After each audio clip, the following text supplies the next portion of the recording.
Good job. Good job.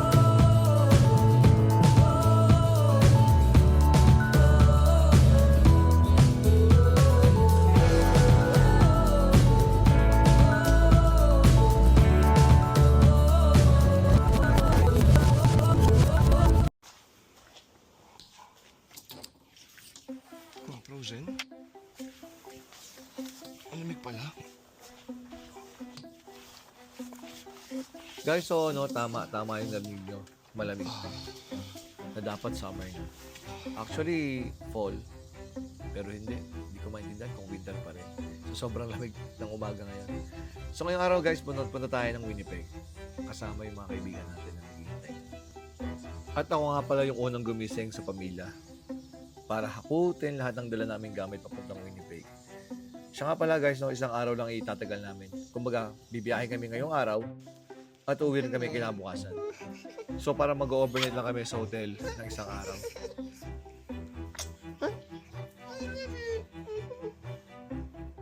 Ang haba ng tulog ng dalawang to, hindi naman.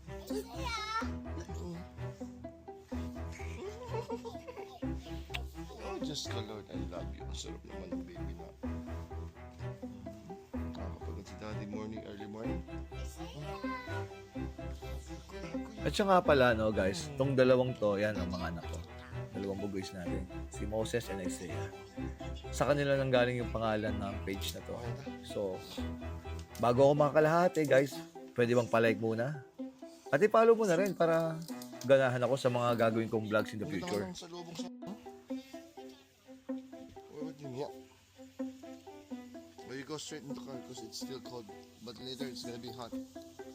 On the side. You go on the side. So guys, isa sa mga hamon sa buhay dito sa Canada. Kailangan marunong ka mag-English. Pero mo ang aga-aga English ang breakfast ko dahil sa Just sitting and relax. 24/7 yan. Yeah, you have your Kakausapin. black and Kailangan English ka. Kidding aside lang guys, I'm just joking. Marunong tayo mag-English kahit bali-bali ko at English Carabao. Kaya natin sila. Hindi tayo matalo, Pinoy tayo eh. Kaya kahit anong lingwahe yung sinasabi mo o kahit anong diction or kahit anong accent kung meron ka, pasok ka sa kanila. Wait for mama. Wait for mama. Wait for mama. Wait for mama, baby. So yan guys, sino ba naman ang hindi ma-inspire sa buhay dito sa kanila? Nakita mo naman yung dalawang anak ko. Kasama ko sa biyahe, kasama ko sa gala, nakakalayo kami, may sasakyan kami rito. Hindi problema yung pagkain at hindi problema yung trabaho. Basta masipag ka, pasok ka rito. At dito nga pala kami nag-meet ng mga kaibigan namin dito sa may Co-op Festival.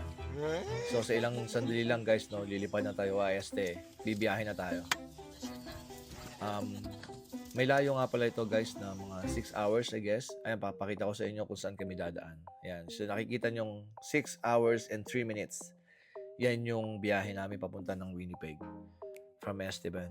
Yan yung Winnipeg na yan. So actually, this is my first time to go there. Look at the polar bear. I saw it already right there, kuya.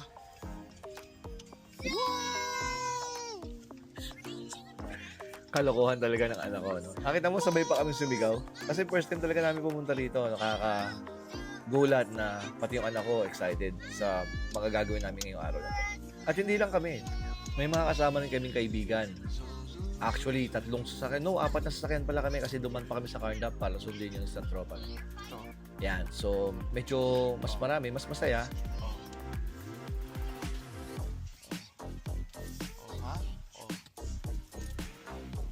Kami mo, hindi mo ito. At dito guys, hindi lang halata. Pero excited na ako makita yung zoo. Kasi nga, sabi nga nila may polar bear dito na hindi mo pa nakikita sa totoong buhay. Ngayon, ito na yung chance para makita namin siya. At kasama pa yung buong pamilya. Picture muna bago pumasok ha. Napakagandang araw para sa amin ito. Saan tayo kakain sa damuhan?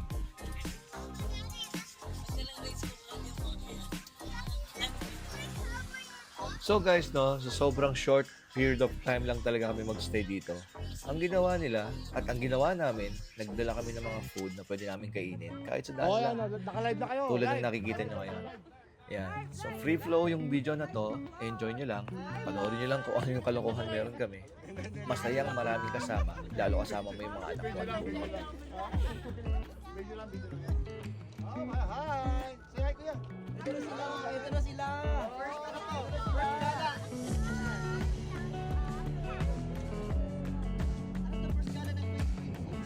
Hi! Medyo malamig lang, So, totoo lang guys, no? Masaya talaga ang kasama ang mga kaibigan. Yung totoong kaibigan. Hindi nyo paplastikan. Wala naman akong pinatatamaan. Pero ganun naman talaga yung buhay. Oh, guys, no, tips lang, oh. So, yung mga tipid, magdala kayo ng pagkain. Ayan, oh, tingnan mo, oh. See?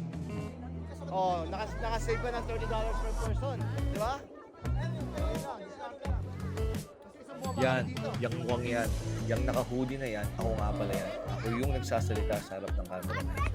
Magpasensya na guys kung medyo malakas ang boses ko. Hindi ko pa rin alam kung paano ako magsalita sa camera. Nagsisimula pa lang din ako sa vlog ko. Kaya pagpasensya na guys. At salamat din guys no, dahil umabot ka hanggang sa dulo ng video na to.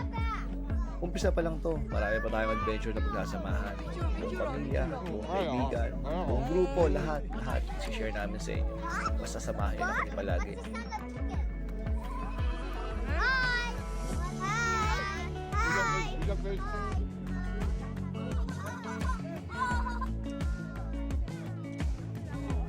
So kitang-kita niyo naman yung kasiyahan ng mga kabataan.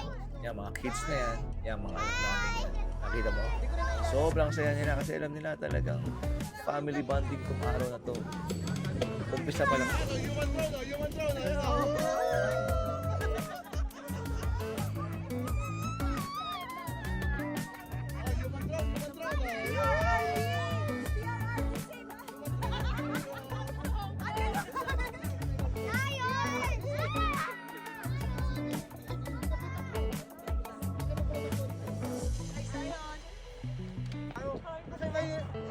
Guys. Yung kinakain namin, -10. Ano ka? Sobrang lamig. Ang sarap, oh. So guys, no, dito na pala magtatapos yung part 1 ng video natin. Yung part 2, susunod na yan. So kailangan nyo mag-follow, kailangan nyo i-like, at kailangan nyo akong subaybayan. Wala na kayong choice, guys. Hindi nyo mapapanood yung second video or part 2 na to kung hindi nyo kami ipapollow. Kaya guys, hit that follow please. Magkaibigan naman tayo, di ba? Pero may libre yan. Kiklik mo lang yan. Pasok ka na. So guys, so maraming salamat sa inyong lahat sa panonood. Maraming salamat din sa Diyos na lagi tayo pinaprotektahan, binibigyan tayo ng biyaya at hindi tayo pinababayaan. Hanggang sa susunod na video, maraming salamat ulit. Bye! See ya on the part 2. Bye-bye!